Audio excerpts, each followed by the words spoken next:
Yeah, record a little bit. You know, we can do some B-roll, you know. I'm like speaking into two microphones. What's up? We're out here on the street doing man on the street interviews, which are okay. They're going okay. We're out here, they're getting ready for this vigil of a person who was killed on Monday by Oakland PD. They're not releasing any details, their name, how he was killed, what he was killed over. They've had a lot of vague language implying that he was armed, which is why he had to be murdered in cold blood.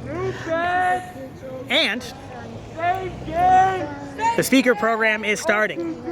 OPD, the biggest game! The biggest game! Right, now let's get louder. Yeah. New bitch! New bitch! New bitch! Same game! Same game! OPD! OPD! The biggest It's a problematic chant, but I like it. All right, you can cut. We're here today to mourn the life of a man killed by Oakland Police Department Monday afternoon. Shame! Shame! They have not released any real justification for his killing. Shame! Shame! They're trying to say that he was in possession of some kind of weapon, but they have yet to release any body cam footage of the actual incident. Shame! Shame! They killed him right over here in our streets where people are raising their children. Are they expected to believe that at any point in time they could just be killed for no good reason? No! Shame on OPD! Shame! Shame on OPD! Shame! We are not going to put up with this anymore. This is their third killing this year. Shame! Third killing? Yeah. They killed already 3 people this year. Introduce yourself to the viewers at home. Yeah, I am Romaine Charity. Awesome. So, Romaine, do you want to tell us just a little bit about why we're out here today? Yeah, I am the Impacted Families Committee Chair of the Oakland Alliance Against Racist and Political Repression. We are an anti-police crimes organization working with families to get justice and fighting for community control of the police. On Monday afternoon, about right here, OPD had responded to a CHP call. They were chasing a man from a homeless encampment. The police chief, newly seated, may I add, James Beer, said in a press conference that he was being investigated because CHP thought he had dangerous weapons. Why they even thought that, I have no idea. But apparently they chased him from his tent to about right here where 2 Oakland police officers shot and killed him. They said that he lunged at them with a quote-unquote bladed weapon. They still have not released any justification, no crime that this man has committed. And there's been no body cam footage. There's been no transparency on this case. And we demand that transparency. We demand body cam footage, something. Like, this man just lost his life in the middle of the street, you know? And so what exactly is the Alliance Against Racist and Political Repression? What are y'all demanding out here today from Oakland PD? Yeah, so we are part of the National Alliance Against Racist and Political Repression. We were founded in 1973 in the fight to free Angela Davis and all political prisoners. We are fighting to defend Black and working class communities from forms of state violence, including mass incarceration and, of course, police brutality. We are out here to say enough is enough. This is the third, OPD officer-involved shooting this year. We're not going back to that dark era before the federal oversight where they violated over 100 people's civil rights, all but one who were African American. We're not going back to that. Yeah. We need more oversight, more transparency, more accountability, not less. Absolutely. And I think it's important that we understand that we're, like you said, this is the third police killing of 2026 alone in Oakland, right? We're trying to not go back to this era of dark age, but at the same time, we also recognize we're at this period, at least for the older folks here, for the older folks at home.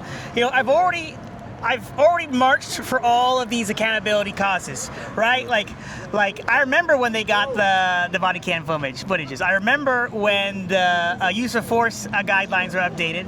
I remember when they started introducing crisis intervention training. I remember they started doing all of that. I remember when federal oversight became a thing. But we're still here, actually. The police are still out to kill with impunity. And these basic reforms that we've already put put into law are not being followed. So I just think it's so important that in this era in which, we can't even defund one police department. Right? Yeah. We haven't defunded one police department. Look it up. We did not defund one police department. Look it up. Anyone who says so is lying. We have not one, right? And so, that's the stakes. I think it's important that people understand, why it's so important that y'all are out here today, that we are out here today. Yeah, I mean, at the end of the day, we can't have defundment or really any reform without a democratic process led by Oakland and her people, not the dark money of the East Bay billionaires, but an actual working class led movement for community control of the police. That is what the Black Panthers have demanded historically, but also even before the Black Panthers, all oppressed people, all they wanted is democratic control over who is policing their communities, having an actual, oversight board with teeth. And we have one of the strongest in the country.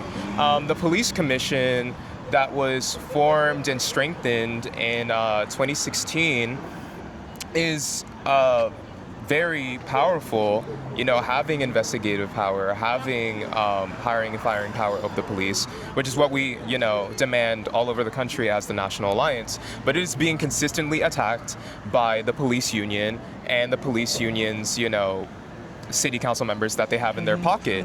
The mayor just put out a proposed budget to again, cut the budget of the police commission and the civilian police review agency. That is already a critically low budget. Well, police are spending millions, tens of millions of dollars on overtime.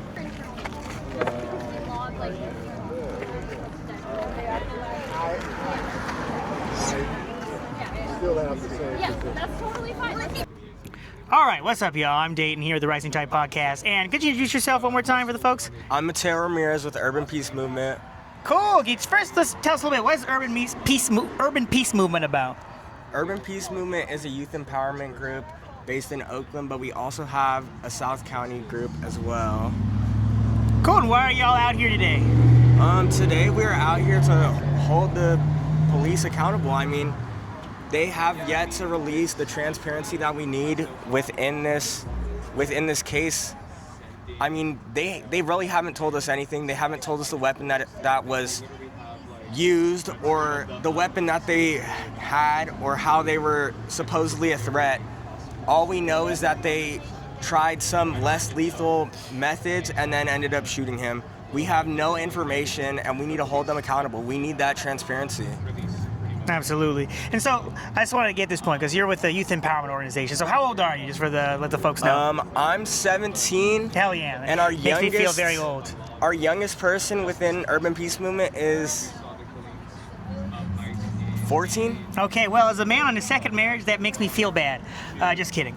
So, I mean, as a young person, what do you think comes to mind for young people when they see things that go on in their communities? Not just, I'm saying, violence in general, but particularly when the violence is coming from the government, right? How do you think that this lack of accountability, this shadiness, even just the fact that it's the state that's behind all this, how do you think this bodes for young people as a young person? How do you think you think youth will respond to this, or what kind of feelings does this make you feel as the world you have to inherit? I mean, to be honest, it's mostly heartbreaking. I was lucky to find a space like Urban Peace Movement, but for many kids, they're not only scared, but they feel like they can't do anything because they're kids. They don't feel the empowerment that they need to have, and it's kind of a helpless feeling. Mm-hmm.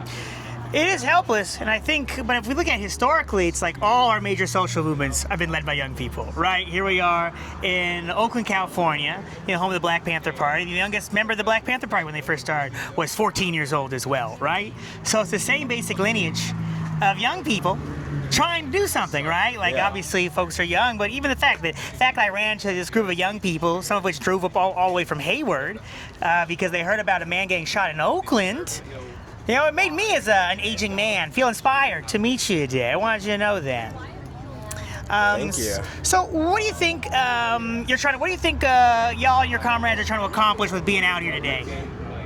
Being out here, we need to show the Oakland police that we want transparency and we demand it. Hell Not yeah. only do we demand justice, but we need to know this man's story and what happened, because the way they speak about him is dehumanizing. They use words like subject, like the subject was killed. This man was a human. This was a person just like me and you. He had conversations just like us, and to think that within however long it took, they threw his life away that quickly, we need to know why, and we need to know the truth. Awesome. All right, well, thank you so much for speaking to me today. So I'm going to look forward to the rest of this rally and just, to the future, that we can get these youth empowered and start changing some of this stuff. Yeah, Awesome. Thank you for interviewing me. Of course, thank you. Cool. All right, you just hit the record. And then claiming, like they always do about poor and indigenous and black and brown people, that he had a weapon. Well, first of all, if you living on the street, you definitely have tools to survive on the street. If you're being pursued with people with guns and mace and batons, what are you going to do? And why is there this presumption of guilt and this essentially lying on his name when we don't even know the brother's name? We don't know what his life was, but that's what capitalism likes to do, right? Is create this myth about the homeless people, like we're crazy, lazy, dumb, and a bum, like we're automatically dangerous, and like implicitly, oh yeah, he was dangerous. But that's already the myth that's out there. That's why people do what I call the violent act of looking away.